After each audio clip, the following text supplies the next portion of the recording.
সামনে আগামী নির্বাচন, এই নির্বাচন সম্পর্কে বাংলাদেশ জাতীয়তাবাদী দল বিএনপির যে প্রচার প্রচার চলছে, এটা আপনারা কি কি বাস্তবায়ন করার সম্ভাবনা বা পদক্ষেপ নিচ্ছেন আপনারা? কি বলছেন? ধন্যবাদ আপনাকে।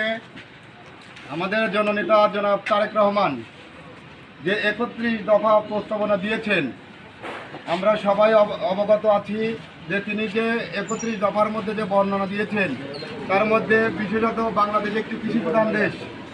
এইখানে তার প্রস্তাবনার মধ্যে রয়েছে বাংলাদেশের কৃষি ব্যবস্থা নিয়ে। কৃষিপ্রধান দেশে যেহেতু আমরা সবাই কৃষক, তাই কৃষকের ন্যায্য মজুরি এবং উৎপাদনের ক্ষেত্রে যে সকল উপাদান প্রয়োজন, এই সকল উপাদানের ক্ষেত্রে কৃষকদের জন্য প্রত্যেকটা কৃষক ফ্যামিলিতে একটা করে কৃষি কার্ড দিবেন এবং প্রত্যেকটা ফ্যামিলিতে যেহেতু একটি মহিলা প্রধান থাকে, সেই মহিলার নামে একটি ফ্যামিলি কার্ড থাকবে এবং চিকিৎসার ক্ষেত্রে প্রত্যেকটা গ্রামে একটি গ্রাম্য চিকিৎসালয় তৈরি করার তিনি আশ্বাস দিয়েছেন। এবং তিনি এটাও বলেছেন যে প্রাথমিক শিক্ষার ক্ষেত্রে প্রাথমিক শিক্ষক প্রত্যেকটা স্কুলে তিনি বলেছেন যে একটি ধর্মীয় শিক্ষক নিয়োগ দেবে।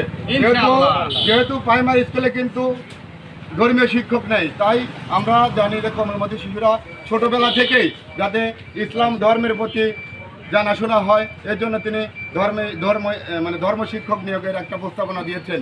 এবং সার্বিক বিষয়ে তিনি 31 দফার মধ্যে তিনি যেসব কথাগুলো বলেছেন, আগামী সুশাসন এবং ন্যায় বিচার প্রতিষ্ঠার ক্ষেত্রে এই 31 দফা ইনশাল্লাহ কার্যকারী ভূমিকা রাখবে ইনশাল্লাহ।